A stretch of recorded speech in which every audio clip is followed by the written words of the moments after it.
江湖有傳聞，喺月黑風高之時，水灣地鐵站附近會出現一位絕世高手。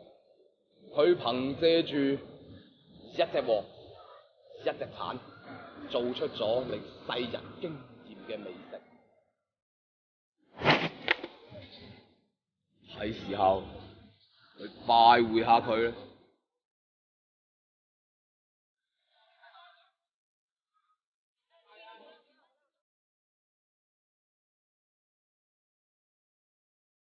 其實今日係咁樣嘅，我哋今日咧係要去一間鋪頭度咧，係食炒粉嘅啫。咁呢間鋪頭吸引我哋嘅原因係因為佢哋個名就叫做炒粉。呢度就見到一間類似咁嘅鋪頭啦，唔知係唔係而家睇緊？好似唔係喎。唔係，繼續啦。唔啱啊，繼續啦，行啦。唔係呢間，唔係呢間，行入。唔係呢間，唔係呢間。另一間啦。嗱，即刻行兩步，有一間炒粉啦喎。嗰度有一間，呢度有一間，嗰度又有一間喎。你明唔明啊？都係食炒粉喎，好得意喎！而家真係少林、武當、華山喺度爭緊客仔咁咯，哇，好勁啊！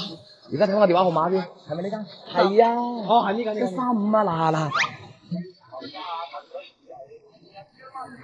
老闆你好，你說，聽說現在你網紅炒粉店，我這才是。啊，這都是大家的。大家的，對呀，好谦虚你。但是炒粉这个东西很常见呢，你这个怎么就这么多人说就你好吃呢？这个要看火，要看火候，火候还有炒风的，不是1天和2天的事，不是一朝一夕的，晚晚都排隊。幾年了，2、3年了已經。他以前就是在那個門口裏一個小商人在炒，然後到現在就是租了這一塊，然後在這裡。真係好食，真係好食。他現在徒弟都是大廚了。老闆真的？真的是啊。炒粉之前你是幹？我是做廚師的。啊，那就對了，那就對。所以炒粉就有很多功夫在裡面咯。也要時間來積累這個經驗。那是，誰一晚上能像你這炒100多份呢？您這個經驗。對呀、你也積累起來。不是說我也是剛開始，我也是一個一個炒，不是說一下發100多個。這都是慢慢時間長了，然後把經驗積累出來了。剛開始我做走軌檔10個8個，那也很正常一晚上，但時間長了就多了，客人也就積累多了。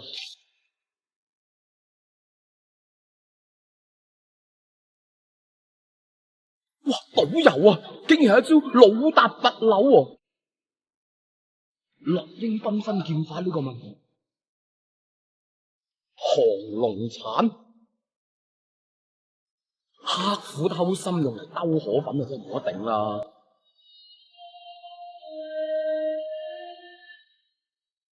沈兒嘅呢一招咪就係暴雨梨花針暗器嘅打法。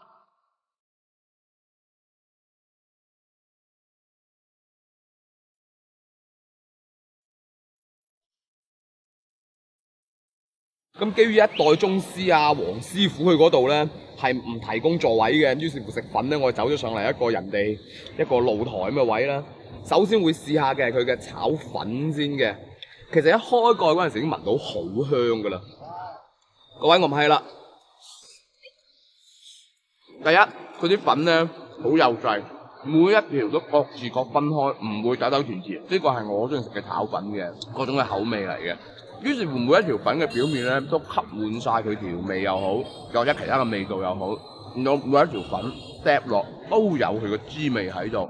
除咗係佢俾嗰啲鹽啊、味精啊、豉油啊之外，其實佢成兜粉最濃縮嘅嗰隻味係臘腸嘅香味，臘腸嗰隻酒香味喺呢一兜炒粉全翻得淋漓盡致。所以我建議大家下次過嚟食嘅時候咧，你唔要蛋唔要肉都得，一定要俾佢落臘腸落去。再嚟呢個果條嚟喎，潮汕嘢嚟嘅喎，各位我唔客氣啦。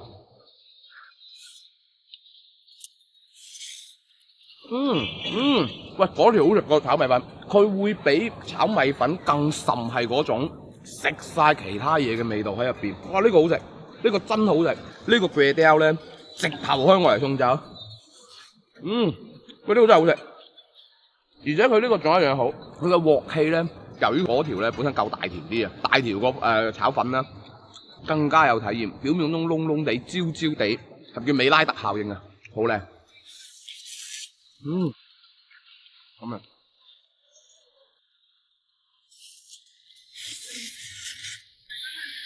老板，您哪人啊？我是四川，四川人，来深圳多久了？可能也有10年。哇，老深圳了，您是？因为一般都在做，以前是做走轨道嘛。啊，一开始做走轨，这么具体考虑一下去饭店里面打工，上。因为我以前就是打工，因为家庭的需要。多一点吗？酒店之前它是工资是死的嘛，那这个呢要多努一点，多赚一点，少努一点。这个挣钱就是说辛苦，但是你自己付出。来深圳就来创业来的，来深圳来生活来的，不是为了来的。对，大家都是为了干活来的，特别辛苦。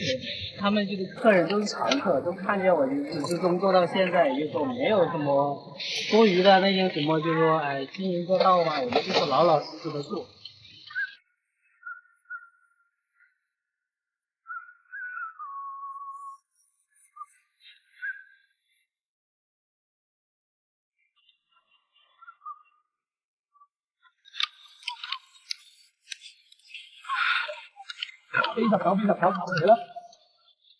卒之我哋講到尾班車高鐵翻廣州，今晚有覺瞓啦。個重點就係我想講嘅係嗰兜炒粉咧，真係算係呢段時間食咗一餐好和味嘅炒粉，夠鑊氣啦，夠香啦，而且佢真係好可以滿足到咧好多打工仔咧夜晚作為一個宵夜嘅需求。無論你喺邊個地方睇到我哋嘅節目都好，撳下關注好嘛，咁就可以睇到我持續為你更新節目啦。最新呢幾個月，歡迎您乘坐。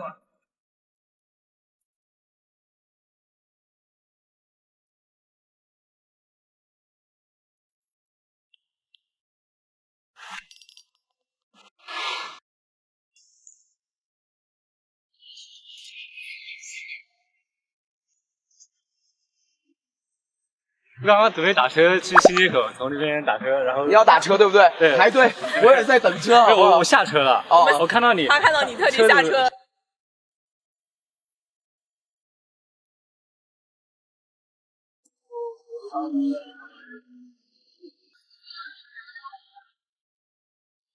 江南佳丽地，金陵帝皇州，说的就是我们的大南京。其实南京我非常熟悉，当年我做广告公司的时候，我在这边出差1个星期，然后我就喜欢上这座城市，事后来旅游也来过好几次，所以今天来到南京这边找东西吃呢，说不定真的可以找到一些比较好的了。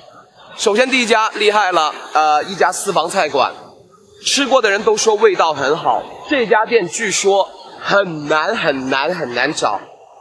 哎呦，我找的店子还少啊。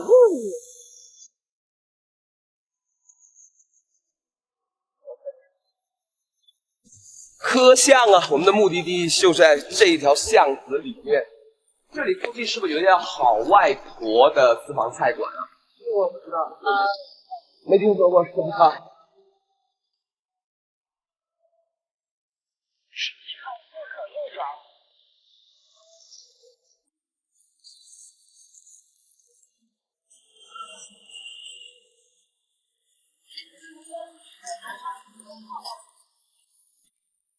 导航说就在这儿，但是我现在很担心一个点是，它是不是已经倒闭了或者关门了？你就这样看上去，你看上去，我现在看不到里面有没有人，然后那边那个招牌，一些藤蔓什么的遮住了。最要命的是这一串东西，我不太知道它是铃铛还是说是有个收破烂的人经过绑在上面，就这是我的地盘呢。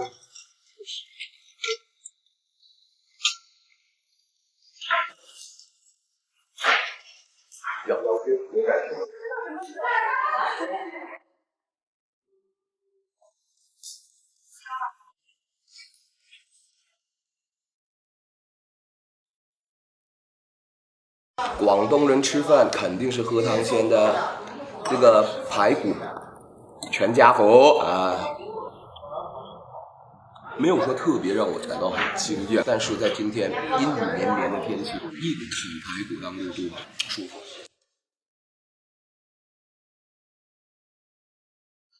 真正是让我觉得是哗的一下是这一盘东西，皇帝炒饭。这个已经是小份的，但是还是这么大，依然有这么大条鳗鱼在上面，尾那么大一颗的虾仁。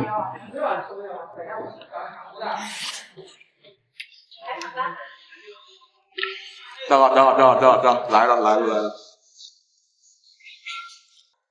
鳗鱼真心做得好，超炸这个鳗鱼做的，可以跟我们在一些日料店里面吃的鳗鱼相比。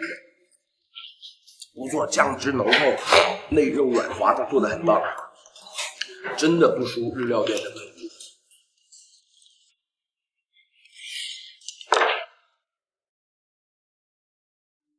好吃到闭眼睛的原因只有一个，因为你不想让别的东西妨碍到你的嘴巴去，你不想有过多的信息摄入，你只想好好的品尝这一口饭的味道。每一颗饭颗粒分明都分开了，但是并不是完全的干硬的，哇，嚼了很久，不会，独立的存在，它还是很圆润、很饱满的。但是每一颗都分开，刚刚好，已经是很棒。再加上鳗鱼的话，这正到加01的粤语叫做，就是在满分的情况下，你还要再有个额外的加分项，就是这条鳗鱼。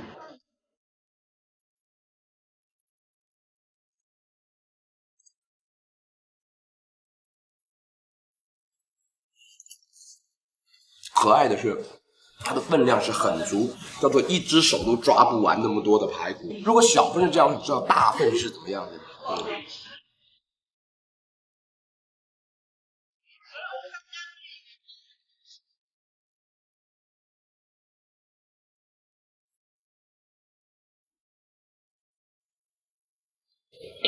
整体感觉，你说是家常菜吧，它的味道家里面真的做不出来。不过环境很家常，这是真的。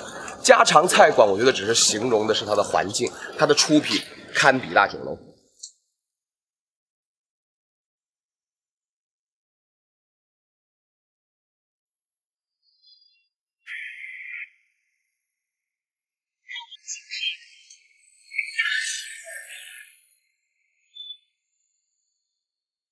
来到南京必然要吃的东西就是鸭血粉丝汤，因为南京跟鸭血粉丝汤的关系就好像姚大秋跟胸肌一样是密不可分的。但是在南京好吃的鸭血粉丝汤的店子呢有很多了，也众说纷纭，一时之间我也找不到哪家最好。基本上在他们的说法里面呢分成两派，一派叫做连锁店，就是一家开完一家，一家开完一家。那种呢，据说就是环境会好一点，然后出品会稳定一点。不过也有人说，真正好吃的呢是街边的小摊档，所以我决定两个派系的都各找一家作为代表去尝一尝，看看哪一种的进食的状态才是最适合我的。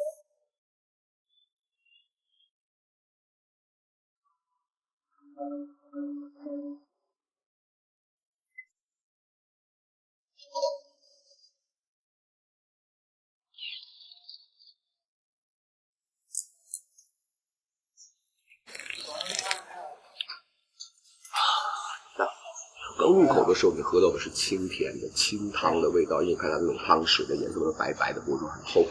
但是当你喝到后面的时候，它那种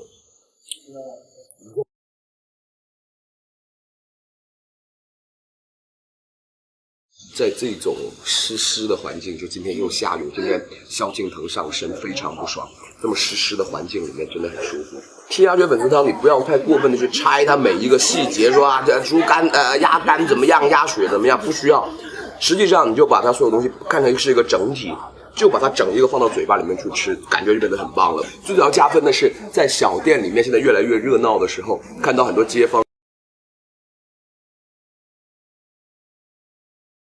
像是个南京人的样子了。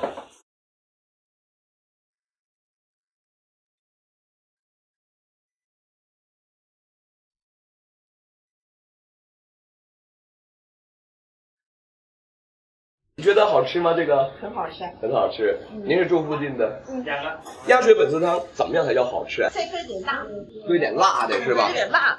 够不够？会少，再来一点。哎，喜欢自己调。喜欢吃辣的跟辣的，要喜欢吃酸的也吃个酸的。明白，就酸辣粉了，这个变成有点。明白明白明白，我试一试啊。哎，吃吃口味，相当的好。就是南京的特色鸭血粉丝汤。鸭血粉丝汤，对嘛？你说到南京就鸭血粉丝汤吗？大家开始年初豆了，是吧？从这反正见面大家就来了。我想问一下，就你们也常来光顾吗？光顾很多年了吗？我们是这个地方周边的邻居，经常来吃。住在附近的，哎，晚上不煮饭了就吃这个就好了。哎，不想吃饭就吃了。是啊，我觉得一会儿老板应该另外给钱给刚才那位阿姨，因为阿姨她说一句好过我们说10句100句。重点是老板娘在打麻将。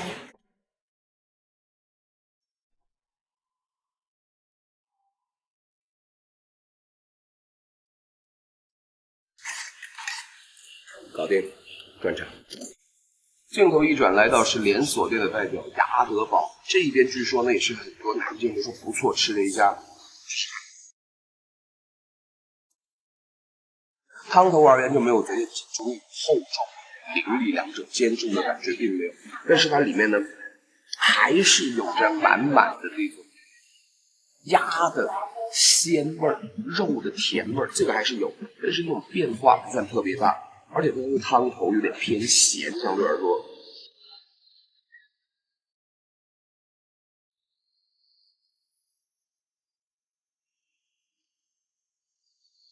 鸭血不好吃。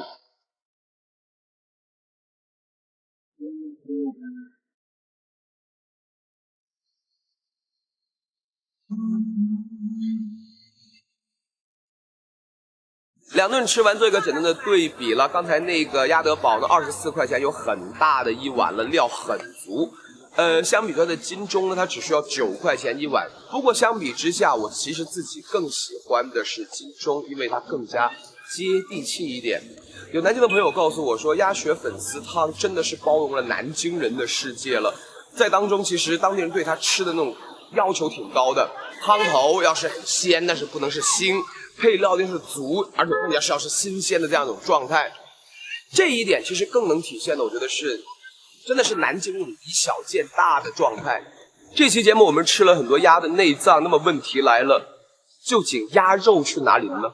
各位敬请收看《品城记》下期特别节目，鸭肉去哪了？鸭去哪里啦？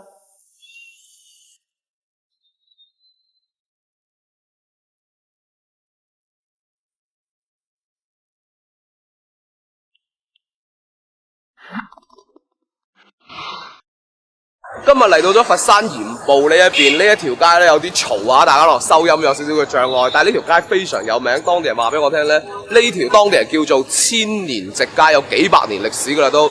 曾幾何時咧係廣州出佛山、佛山出廣州嘅唯一一條通道嚟嘅，非常有歷史價值嘅一條路嚟嘅。今日嗰度係佛山，家姐係 Jimmy 做導演，所以咧我哋會對 Jimmy 好啲嚇，請佢食啲佛山好好嘅、好出名嘅嘢啦。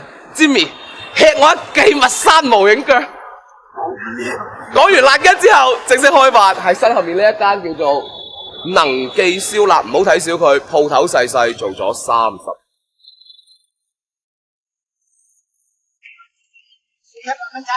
幫襯咗幾耐啊？都10幾年呢間嘢。咁呢個咩好食啊？或者你我未幫襯過。佢哋嘅燒鵝同埋啲老街坊嗰啲老字號。哦，你係住喺度附近嘅。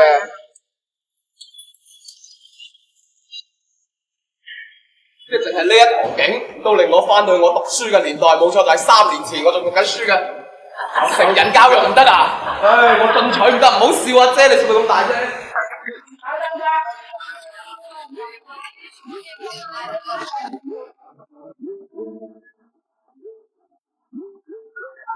咁嚟到一間燒臘鋪頭嘅説話咧，不可能不試嘅就係青菜。冇問題，成兜嚟嘅，不能不試嘅，梗係Jimmy哥由細聽到大嘅叉燒啦，係咪先？咩叫靚叉燒咧？睇我就知啦。半肥瘦，即係你太瘦就柴，太肥就漏。嗱呢嚿咧啱先係燉過晒老細嘅啦，呢嚿咧叫一字梅即係煎棉背脊內側啊 ，sorry 係隻豬嘅裏脊肉咧，於是變咗佢瘦嘅部分其實係唔會話霉啊，唔會話柴啊點樣樣，肥嘅部分都有甜味出到嚟，肉汁同啲飯溝埋之後，你會變咗真係好想爬飯。燒鵝亦都係必試嘅東西嚟嘅。嗱，我成日就講一樣嘢啦，一嚿靚嘅燒鵝係超唔出極限4小時嘅，4個鐘頭之後嘅燒鵝就唔會好食。而能記呢度咧好抵食。門口嗰度大字招牌講到明，話俾你聽，佢啲燒鵝係幾點鐘會出爐。你真係咁講究嘅，你就啱個時間過嚟買啊！肉香少，汁水亦都有，略鹽佢肥咗少少，但係唔影響觀感。嗱，呢款咧係鹽手撕鹽焗雞，會係我印象中燒臘店比較少見㗎啦，因為大家通常都係做啲白切雞啊或者點樣樣，冇得好講。雞髀打人，牙較軟，雞髀肉嗰個位真係亂滑，而木嗰隻雞皮滑而不散，佢仲要起邊嗰下先抵死喎。同呢邊老細有溝通過啦，佢呢邊咧鹽焗雞最大嘅賣點係佢覺得，即係佢焗雞嗰啲鹽咧係可以，而且係反覆用嘅。呢邊嘅老細講到明，佢話嗰啲鹽反覆用，就好似有啲鋪頭做滷水嗰啲滷水汁反覆用一樣，嗰啲鹽本身亦都會吸收咗雞滲出嚟嘅人香味啊點樣樣啊。所以嗰烹鹽咧就值錢嘅，呢樣嘢喺好味嘅角度嚟講，我好贊同。能記能叔係咪啊？你好。想問問你話，即係其實呢間鋪頭你開咗幾多年？我哋開鋪頭咧就開緊正式就30幾年，我係做燒臘到現在咧就40幾年，10幾歲就開始做燒臘啦，好細個一路。聽講話咁度食燒鵝靚，咁度食鹽焗雞靚，咁度食咩靚？只係聽到人哋話靚啫，我就肯定到嘅。省港澳啊，都去學到，到啲去落到嗰啲前輩啊、啲老友啊，咁樣嚟指點。咁我又開始慢慢又試啊，佢又俾方我啊，又我又試啊咁。我真係好多得佢哋，唔係話你係個人，呢個真真正正係我。得力幫手啦，賢內助，賢內助啦，唉！初做嗰陣時咧，辛唔辛苦啊？同埋兩個肯定辛苦啦。個女5個月就出嚟做啦，生緊個女5個月就做啦。即係初前嗰條兩公婆嫌請個人整個箱嚟，咩人有本事就係擔出嚟。我慢慢做大到又整個箱，跟住又3輪車，跟住。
100年前呢度係河嚟嘅，拍前嘅擔乜菜啊，擔出嚟呢度賣嘅喎。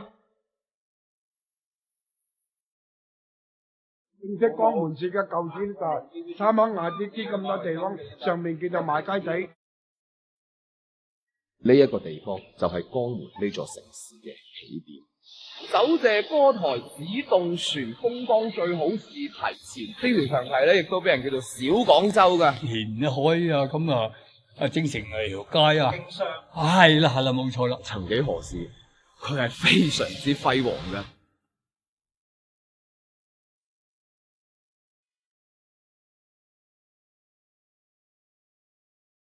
咁講起江門嘅説話，你會諗起咩咧？赤坎嗰邊啦，亦話上下川島啊，亦話啲碉樓啊。但係今日我哋全部唔係去呢地方，我哋今日就喺江門嘅舊城舊區呢邊嚟到呢邊咧揾嘢食揾嘢玩。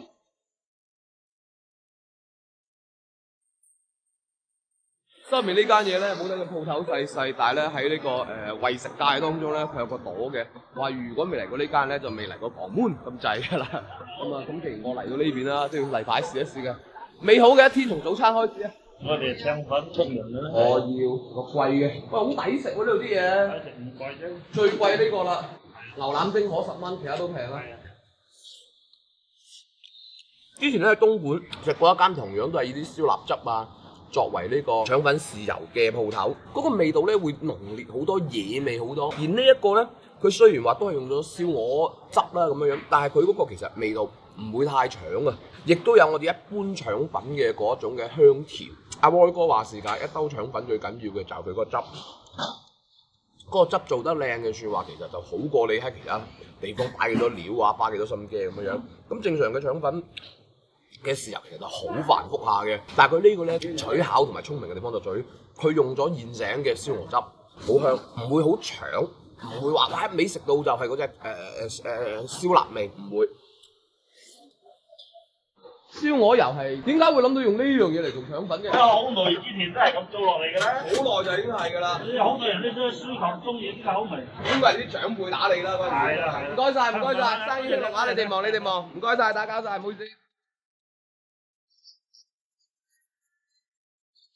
呢邊咧同西關咧有少少似嘅，即係都係呢啲咁嘅青川大嗰個，但係咧佢同西關嗰邊唔同嘅就係在於話呢邊嚟得更加質樸一啲。呢度可能住緊嘅就係啲普通嘅平頭百姓而已咯，感覺上有水喺入邊。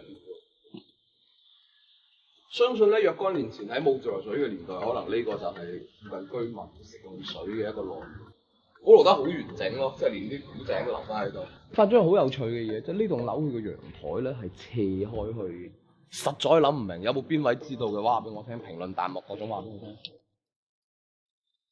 呢度係餘慶里啊，清朝嗰陣時咧，呢度係縣衙嚟嘅，咁啊去到民國咧，俾一間公司叫餘慶，咁就買起咗呢度，攞嚟做咩咧？房地產，冇錯，將呢度開發成為咗江門嘅一個當時嘅高檔嘅小區。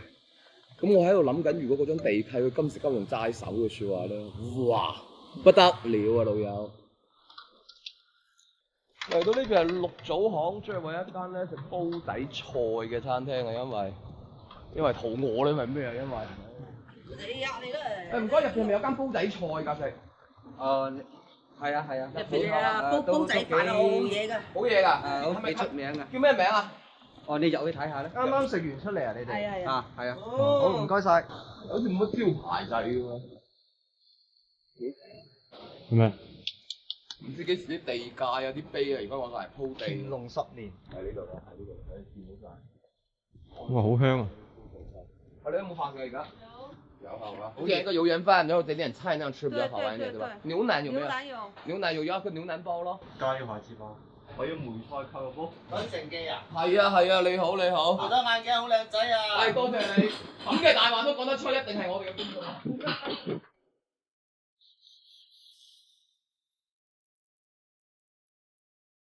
各種放咗上嚟嗰陣時咧，都係佢自己獨特嘅嗰種嘅香味，嗰種嘅香味俾到你回憶啊！我哋食過呢樣嘢啊，係啦，咁食嗰樣嘢好食，即係通過味道引發回憶再刺激你嘅口腔分泌口水。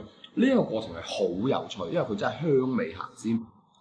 嚟咯喎，一個個嚟咯，好唔好啊？食雞小王子咖喱雞先啦，雞味食唔出㗎啦已經，全部俾啲咖喱咧遮掩晒，不過肉香咧講都會有。下飯好下飯，因為佢辣啲嘅説話可能會好肉啲。梅菜蓋又成日食，咁但係作為煲仔菜嚟計，咁樣上咩好咧？哇！嗰啲虎皮咧炸過，跟住再攞嚟燜煮之後咧，Q 彈嘅口感好正。加埋脂肪一齊，嗰個咬口好靚。瘦肉食落去雖然話踩少少，但係溝埋，所以溝埋真係冇得話揀。咁點解我就食呢度唔食呢度唔知？唔好搞咁多嘢，一啖拍嘅時候好正，但係唔會漏，一啲都唔會。成碗南河菜，蘿蔔牛腩家常經典中啦。蘿蔔唔得個爽甜呢個我唔中意。勝在牛腩炆得夠靚，板梅一成。牛腩炆到化晒嗰啲咧，好正有嘅，唔使咀嚼，唔使去咬佢，硬開佢成日講，揾條脷一頂，成個牛腩化開咗之後，跟住啲汁水炆牛腩汁水食咗落去。雖然我食蘿蔔嗰陣時咧，嫌個汁太即係重味咗啲，但食牛腩嗰陣唔係喎。蘿蔔雖然爭啲，但牛腩冇得頂㗎啦。蝦醬芥蘭上台聞嘅時候超香超誘人，但係而家放凍咗之後，蝦醬嗰陣味散咗啦。但係食落口咁芥蘭咯，就係聞上去好靚，食落口爭啲喎。總體嚟講，成間鋪頭好似係一間食煲仔飯，屋企可能比較冇咁容易做到嘅嘢，但係佢每一度嘅煲仔餸嗰啲聞味咧，真係幾屋企嘅。所以你再加埋咁樣一個環境入邊食啲住家餸嘅説話，和諧晒一切咯。呢度係自己地方，呢度係我老豆啲同兄弟。明白。喂，唔開出路口，你呢度有啲隔涉喎。唔緊要㗎，反正你哋都知有時啲嘢，其實我都冇做過推廣，只不過係舊年開市嗰時做咗一個街坊嘅免費試食之外，乜都冇做過。舊年先開嘅就呢度。係，好多年兩。但係名聲好高喎。冇名聲在外喎。啊，只不過就係一盒俾面 ，OK 都食得下，啊啲嘢都可以，個量都可以接受 ，OK 啦。我係按翻我自己嘅標準去做呢樣嘢。好過癮㗎！喺一間古老嘅舊屋入邊，食一啲好家常嘅嘢，更加有趣嘅咧係個老細，好有 point 嘅一個人啊，好有 heart 嘅一個人啊。所有嘢我話，你唔好咁做，你點解要咁做？你點解唔咁做？佢跟到尾都同我講一句，我中意。下次過嚟我請你食飯，我話唔使喎，老細，我中意。啊，真係我好中意佢，我中意。走啦，姨，拜拜咯，拜拜啦，打攪晒。好啊，拜拜。行過嚟啊！好。幾熱情啊！邊個話煲仔飯啲老細一定惡形惡相嘅？嘿，真係。喺呢一片嘅舊城區行下嘅時候，突然之間落雨啦，啲雨水打咗喺把遮滴滴答答咁嘅聲咧，反而令到四周圍更加安靜。原先咧呢度咧係一片海嚟嘅，一路慢慢咧有啲淤泥啊沉積喺度啊，或者有啲船啊泊埋嚟啊做下生意啊，慢慢形成一條墟，慢慢先有江門市嘅產生。墟頂街就係江門呢座城市嘅起點。以前呢個即係呢度落去就係河邊。係啊，喐晒啦，呢度河邊界啊嘛。係一路賣嘢，一路都賣嘢。呢度賣菜，嗰度賣豬肉，嗰度賣雞。三萬亞嘅老闆，佢喺呢度，其實老豆喺呢度去鋪豪打鐵嘅。打鐵㗎，打得到㗎。咁誒，後來打得個好嘢嗰回事。出世名啊，一竇好靚啊，咁啊出世名叫做三坑鴨啦。三坑鴨。後來文革之後，因為攞佢嘅招牌叫做三坑鴨有限公司，呢個正宗三坑鴨。三坑鴨㗎啦，而家冇晒啦，冇晒拆咗。以前咧呢條街呢一帶咧，2、5、8都係墟嚟嘅，都有好多人喺度賣嘢。嗰啲街道名啊，佢都會按照當時嘅一個賣嘅乜嘢嚟到起名嘅。譬如講前面有賣雞地啦，我哋呢一條叫做經果街啦。下面有一條叫打鐵街啦，再行前啲嗰度咧叫做棺材街添，問你服未？好多呢啲地名去到今時今日，佢淨係留低一個名俾人攞嚟嗌而已嘅啫。佢當時攞嚟劃分銷售嘅區域嘅個作用咧，已經係冇咗㗎啦。即係民國嘅年代啲啦，好啲嗰陣時咧，人好似沙坑嚟，即係我們有沙坑沿海啊，咁啊正成係條街啊。係啦，冇錯啦。100個大洋可以買到嘅。買咗件鋪落嗰陣時，哇！100個熱大洋我哋老豆咪喺隔離街喺平樂嗰度買一個鋪啦，即係行下嚟呢條路金色過嘅，得咁起度嘅。明白。嗰邊呢就賣日用品。我老豆我啲外父講咧就睇住隻建材台，跟住5人成廿咁樣啦。五羊城咧就係嚟講咧就係得啲咁多地方嘅啫嘛，慢慢嘅。沿海嚟講有個舊愛菌嘅啫嘛，係啦，啫嘛。咁啊，同好多當地嘅居民溝通過啦。咁一開始呢度咧就係一個虛鎮咁樣嘅啫，慢慢咧就越變越大啦，咁越嚟越多人過嚟呢邊做生意啦，令到江門咧從一個最初係一個農耕嘅地方嚟嘅，變成咗而家一個咁有濃郁商業味道嘅所在啦。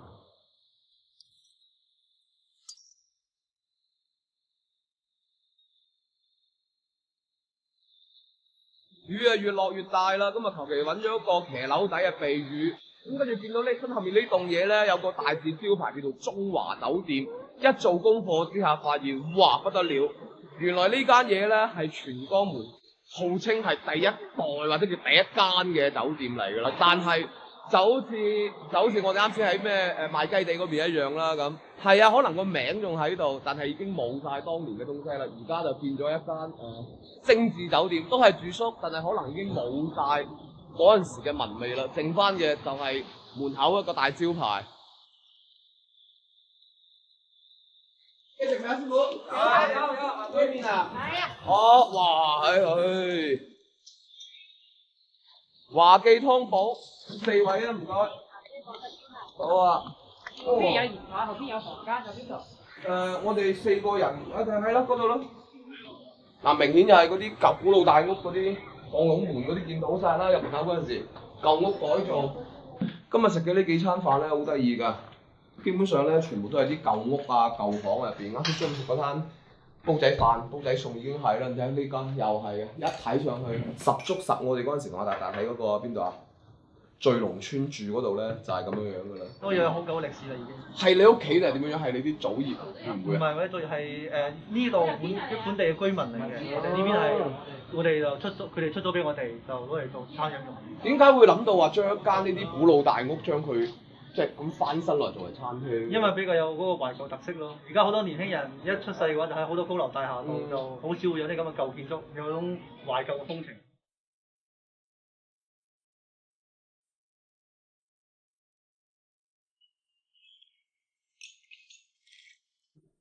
睇上去啲料好似少啲喎，咁樣撩下睇嗰時，但係細估唔到入口嗰陣時，嗰種嘅湯味啊，嗰種嘅藥材感其實都好足下嘅 ，OK 嘅，唔會話稀客嘅。似飲緊茶咯，雞骨草煲豬橫脷，好啱呢個季節，好啱而家，好啱今日。唉，飲勝，好舒服。雖然呢間餐廳係個飲湯嘅地方，但係咧佢有正餐嘅，可以嗌到一枱都係餸嘅。但係呢幾道餸睇上去咧，即係或者係同阿姐溝通過程當中，發覺好似周圍都有得食，所以咧我專登點咗2樣咧係少見啲嘅，叫碟仔。嗱，拳頭咁大嘅啫，一份幾個銀錢咁大把嘅啫，一個係豬腦，一個係豬脷，兩樣嘢都啱我嘅，因為食嗰樣補嗰樣啊嘛。咁我都靠條脷揾食㗎，咁啊肯定食下豬脷先啦。少少腥味搞得唔係好乾淨，唔算話十分影響。有趣嘅口感，介乎於雞軟骨同埋瘦肉之間。用得豉汁嚟到蒸嘅説話，都係攞嚟劈味㗎啦，但係再俾行嘅啫，仲有少少腥味。咁我覺得食腦㗎嘛，名副其實係食腦啦。嗱，其實講真，呢個有少少壓力，因為豬腦呢樣嘢腥得好犀利，滴醬壞，滴都冇，好食，都係用啲豆瓣醬啊、糊之類就嗰種鹹香味好開，口感好靚，極其綿滑嘅口感，有似鵝肝嚟講嘅，好啦，呢個係我食到最好嘅。嗱，之所以唔喺呢啲咁嘅正餐度咧，即係講太多係咪就但係好似呢一小腦咁樣，食豬腦已經少啦，可以做到咁好味。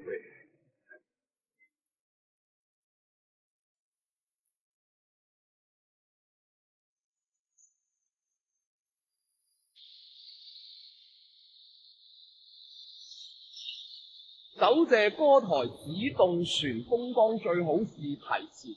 嗱，話說條長堤咧，喺100年前咧係成個江門最繁華嘅地方所在㗎啦，好多嗰啲來佬嘢啊，嗰啲鋪頭啊開晒喺呢度㗎啦。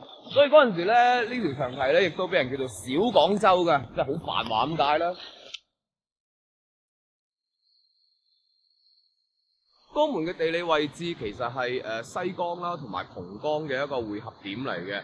咁喺兩岸咧，一邊咧就有煙墩山咧，一邊有蓬萊山啦。兩座山咧好似一個門口咁樣樣啊。於是乎呢一個地方先至會有個名叫做江門啦。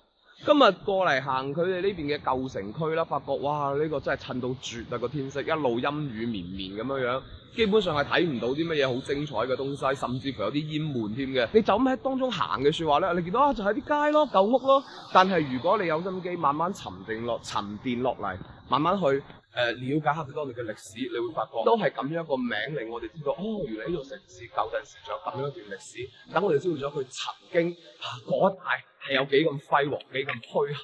突然之間諗起一句説話叫做老兵不死，只是凋零。最後請你記住，姚大差就晒。